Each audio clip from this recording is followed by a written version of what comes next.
So now, we talk about the proposed discernment tool natin. Gabay, yung Gabay PiliPino. Ready na ba si Brother Bonnie? Okay, so let me introduce Brother Bonnie Macaranas, who is Chairman and President of People's Choice Movement. So, Brother Bonnie, it's all yours. Maliwanag ba yung salita ko dyan? Yes, yes. Or my echo? Okay, thank you very much, Ray, Brother Ray. Okay, I'll just explain the basics of the Gabay PiliPino as a tool. No, this was started way back in 2015 pa yan, and we called it initially as Gabay Cristo. We adjusted that accordingly to Gabay PiliPino to be inclusive. As Pope Francis said, everyone is included in the way we have to evangelize, the way we have to bring people to the Lord. Kaya tinawag namin Gabay PiliPino. In fact, meron tayong community sa Batangas, mga Muslims, na nakikisabay sa atin. They believe in what our system, and they have been helping us in all our efforts. Also, incidentally, I'm a convener, a co-convener of the Isang Bayan. Kaya nakikisabay ako dyan sa general coalition of groups who want to come up with a common slate for our national elections. Okay, so I can update that later on. Okay, right now we have used this Gabay Cristo and Gabay PiliPino in the past, and we were able to come up with certain choices who we feel are servant leaders.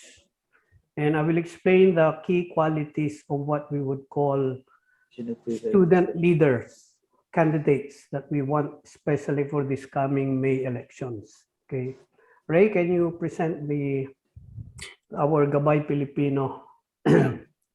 Okay, so essentially this Gabay PiliPino is to provide the standard criteria, okay, in choosing servant leaders whose political and moral standing, moral principles carry the Christian principles of our Lord, as well as what we feel is right under our Constitution.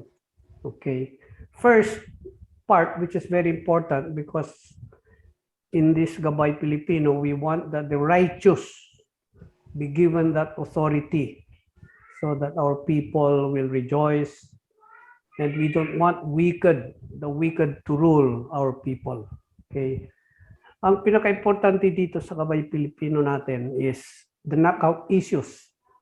Once we have certain candidates na naka-line up dyan, we would like to apply these knockout issues. And what are these? Number one, does he support the EJK policy and rejects the sacredness of life?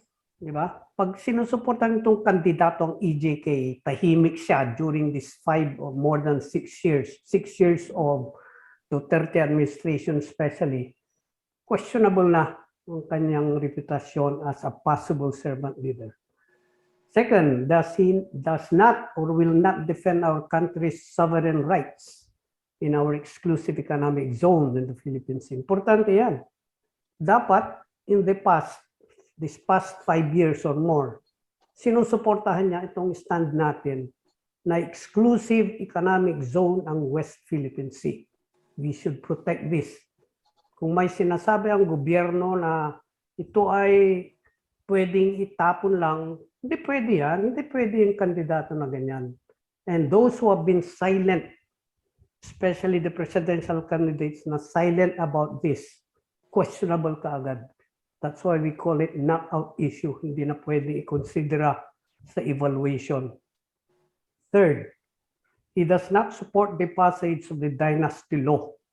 You will note that there are a lot of candidates are dynastic in nature. Natagal na sila sa decades of governance, at hanggang ngayon, poverty is still very prevalent in our country.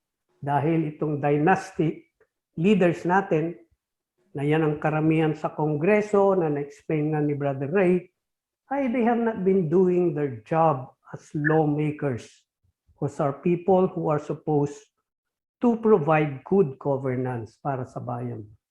Hindi rin pwede yan. Knockout siya kaagad. He is involved in graft and corruption. And in fact, he does not want to release his or her salary as requirement. Then, knockout siya. Hindi siya pwede. We cannot consider him or her as a candidate for a public government position. Fifth, will he not hold past and present public officials accountable for criminal actions? May mga kandidato dyan na hindi nila pakikialaman yung nangyari this past 6 years, yung mga nagkasala dyan sa bayan natin, then knockout din siya, hindi siya pwede kaagad. Precisely, ang sabi nga ni Brother Ray, when you have a group who can apply the discernment circle, whether you are 5 people, 10 people, 20 people, 30 people, 50 people, then consider these possible candidates as hindi pwede. Okay? So that's very basic stage 1. Now, Brother Ray, can you go to the other key qualities which we feel should be carried by a servant leaders? Okay? You will note candidates passing stages are given a rating of 1 to 5, 5 being the highest, and each workshop participant sa discernment circle will give gradings. Kaya may grades. Kasi pwedeng ang candidates na iniisip nyo ay mga 15 or mga 20. And ang open slots, halimbawa for senators, is about 12. That's why we have a grading system for this Gabay PiliPino guideline. First, quality na we want. Character or katauhan. Anong ibig sabihin yan? Integrity. There's a proven record, a clean record of public service. Malinis ang pangalan niya. Walang bahid ang panunungkulan niya at hindi sangkot sa anumang katiwalian. Second, dapat may moral courage or political will to stand up for what is right. May mga tahimik dyan na mga lawmakers, lalo na nung kasagsagan ng EJK, tahimik lang sila. Takot sila na masabihan ni Duterte na ganito. Wala silang moral courage. They don't stand for what is right. Dapat may paninindigan yung candidate para sa tama at sa mali. At pag mali, magsalita siya. Kasi you should stand for justice, for truth, for righteousness. Third, ang character. He upholds democratic rights in the rule of law. Maliwanag. Kagaya nung trial ni De Lima, ang tahimik lahat sila. Kahit na ang mga witness ni De Lima ay mga convicts na wala silang pag-asa sa magsalita ng totoo. Hindi pwede. Therefore, we want a candidate that upholds democratic rights in the rule of law. Si Duterte mismo, sabi niya, ang constitution natin, papel lang yan.